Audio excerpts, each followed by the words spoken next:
और मैं तो पहले दिन से इस खबर के साथ मनोज राय जी और तारकेश्वर साई जी के साथ था। सरकार को आज यूटर्न लेना पड़ गया, आदेश जारी करना पड़ा है कि ये खबर फर्जी थी।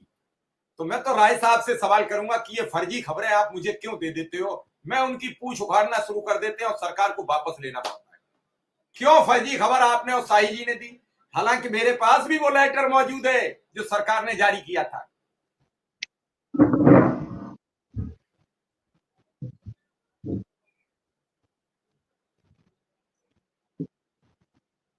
राय साहब, नमस्कार सर, आवाज आ रही मेरी? नमस्कार जी आ रही है। 27,964 का जो आदेश था सरकार ने वापस ले लिया और कहा वो फर्जी खबर थी। आप जैसे लोगों की देन है। आप जैसे लोग हमारे रखवार हैं, आवाज उठाते रहते हैं समय समय पर।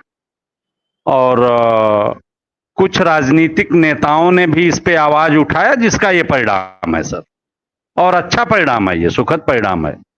गरीब, शोषित, वंचित बच्चे जो छोटे छोटे मजरे मोहल्लों में रहते हैं, जिनको देखते हुए सरकारों ने व्यवस्था की थी, वो कायम रह गई। ये बहुत बड़ी उपलब्धि है सर। आज भी कैबिनेट की बैठक हो गई आचार संहिता में। लगातार आचार संहिता का राग अलापा जा रहा था। मनोज राय जी, आप भी शिक्षक संघ के नेता हैं, कई बार मंत्री से मिले, कई बार शिक्षा निदेशक से मिले, कई बार अन्य लोगों से मिले। बाबूलाल तिवारी जी से भी आपकी मुलाकात हुई थी और भी कई नेताओं से मिले। लेकिन आज भी कैबिनेट की बैठक में शिक्षा मित्र अनुदेशक के हाथ कुछ नहीं है।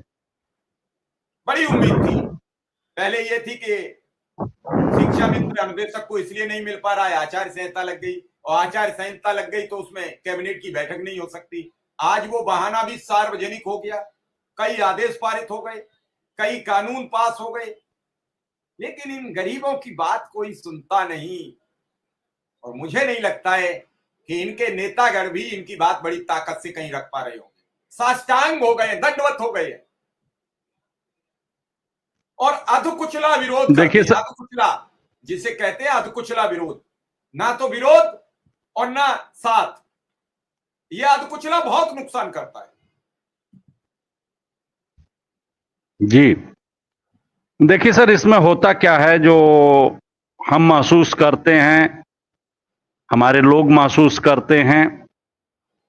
हम लोग जो भी प्रयास करते हैं, जो भी बात करते हैं, जो भी वार्ता होती है, हम तो कागज पे लिखे हुए कानून को मान के करते हैं। हमको बता दिया गया आचार संहिता है, नहीं होगा, हम 1 महीने इंतजार करते हैं। हमको बता दिया गया कि ये केवल योजना चल रही है और उत्कृष्ट करने के लिए ये सूचना मांगी जा रही है। हम लोग तो सूचना पे ही जान जाते हैं कि सूचना क्यों मांगी जा रही है। अब हमारी व्यवस्था यह है कि हम शिक्षक हैं, हम पर्दे के आगे भी जानते हैं, हम पर्दे के पीछे भी जानते हैं। और जहां डायलॉग डिलीवरी नहीं होती है, वहां वॉयस की भी डिलीवरी कर देते हैं। तो ये हमारे तौर तरीके हैं। और सरकार चलाना सरकार के लोगों की बातें हैं सर। वो कब क्या कर सकते हैं, ये तो हम और आप नहीं डिसाइड करेंगे ना। हमको भी आश्चर्य हो रहा है, लेकिन अब क्या कर सकते हैं हम लोग। सुखद ये रहा कि ये बात आ गई कि नहीं, कोई विद्यालय बंद नहीं किए जा रहे हैं, उनको और उत्कृष्ट करने के लिए सूचनाएं कलेक्ट की जा रही हैं। रही बात शिक्षा मित्र अनुदेशक और अन्य, उस पर भी एक टिप्पणी आई है। किसी कार्नर में हमने देखा है कि शिक्षकों की काउंटिंग में शिक्षा मित्रों की गिनती नहीं होगी। रेशियो, जहां छात्र और शिक्षक रेशियो की बात आती है। तो अब ये सारे कानून यही लोग बनाए हैं, इन्हीं के लोग बनाते हैं। जब हम लोग बात करते हैं तो कहते हैं नीतिगत है, जब खुद करते हैं तो व्यक्तिगत होता है। अब क्या होता है वो उच्च अधिकारी जाने सर। और शिक्षकों के हालात क्या हैं, शिक्षा मित्रों के हालात क्या हैं, वो आपको पता है। और आज की डेट में जहां तक मुझे लगता है कि अब संघर्ष का जज्बा नहीं बचा है। संघर्ष करने के लिए और कुछ हो न हो, साहस की जरूरत होती है। और वो साहस कहीं ना कहीं से किसी न किसी तरीके से सर तोड़ा गया है और अब उस जज्बे के लोग नहीं हैं।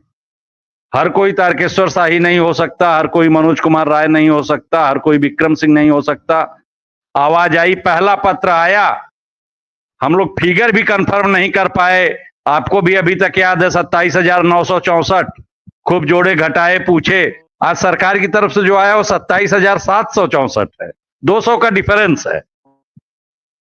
तो हम लोगों ने तो पहले दिन ही विरोध कर दिया। उन्हें हमारी और आपकी बात झूठी साबित करनी थी, लेकिन मुझे अपनी झूठी सही और से कोई लेना नहीं। मैंने पहले दिन आवाज उठाई जब इस राज्य में कोई इस पर सवाल नहीं कर रहा था, तब मैं बोल चुका था। मैं लगा